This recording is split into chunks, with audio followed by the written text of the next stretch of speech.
And of course, another fine motor skill that children develop is learning how to handle a book, to turn the pages, to find their favorite image within the book.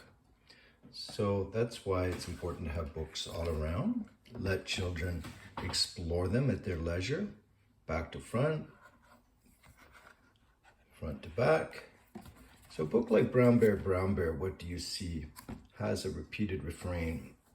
If you've read it several times, the child is going to pick it up and know exactly how it goes. Red bird, what do you see? I see a yellow bird looking at me. Later in their development, they're going to put together the actual words in the text at the bottom of the page. But in the early years, what they're doing is telling the story from the pictures. And that's an important step towards print awareness because they're learning how to tell a story, how a book works. It's all connected. So we call listening and speaking, storytelling, oralcy, O-R-A-L-C-Y. And it's related to literacy in that the sound of words is connected to the phonic way that words are spelled. So when we look at that word, like no, well, let's look over here. Go, grandpa, go. So we see the G-O twice. Go, grandpa, go. Or let's look at this book once again. On this image, we see school bus. So when the child sees two words and they know that B-U-S is bus, they're going to make an educated guess that that says school. And again, here we see print embedded in the picture.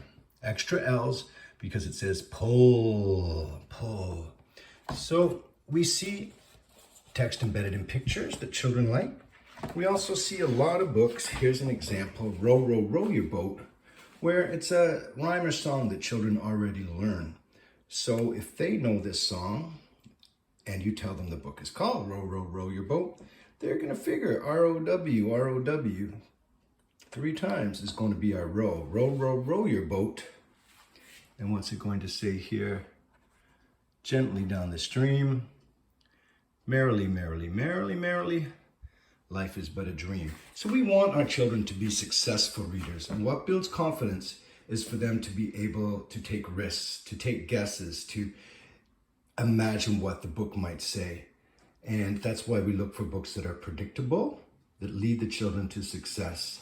And the same goes for numbers, that goes for ABCs and words. So let's look at this book. It's the Ants Go Marching One by One. And in it you have numbers. So the ants go marching 1 by 1, 2 by 2, 3 by 3, and 4 by 4. So when numbers are in a book playfully, that's fun for kids too. And here we have a homemade book where we've made our own counting game with the number 4, 4 items from around the house, or 5 items from around the house. So homemade books is a great way to celebrate reading. And let's look at some ABC books. So here's an ABC, or some people call it an alphabet book, that has food items making the words. And so it's creative, it's playful. W is made out of watermelon. The Y is made out of yogurt, on brand. And Z is for zucchini. So there are lots of alphabet books out there. And children who see them regularly start to see that Z is for zoo, and U is often for umbrella, A for apple, and so forth. Again, print in the environment. As you're walking around, you can, you say, look, that's V-shaped. It's U-shaped. We use that language. And some other letters that are commonly used like that would be the T and the S. So you can point out how things you see in the home and in the environment remind you of shapes and of letters. Let's look at one more counting book. Pete the Cat is a very popular character. There's lots of Pete the Cat books. So this one, you can be working with colors, you can be counting, you can look at which is the biggest button, the smallest. So there's math involved here. And you've got the numerals, the numbers are within the book. So there's a repetition. Pete loves his buttons, and he has 3 big buttons on his shirt. So then when one pops off and rolls away, how many buttons are left?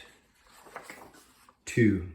And again here, another example. Your child may not be reading all that text, but they can do this part. Pop!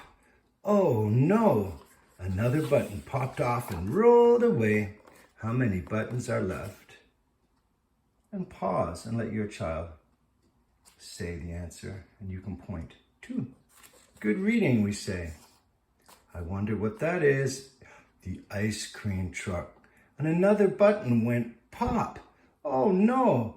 Another button popped off and rolled away. How many buttons are left? 1. Good reading. So what we try not to do is push children to read before they're ready. We don't want to say, what's that say? What's that say? It's a surefire way to get your child running to another room. But when there's an opportunity to pause and let them see if they can fill in the sentence, you'll see as they get towards 5 years old, maybe 4, that they'll be doing more and more of that.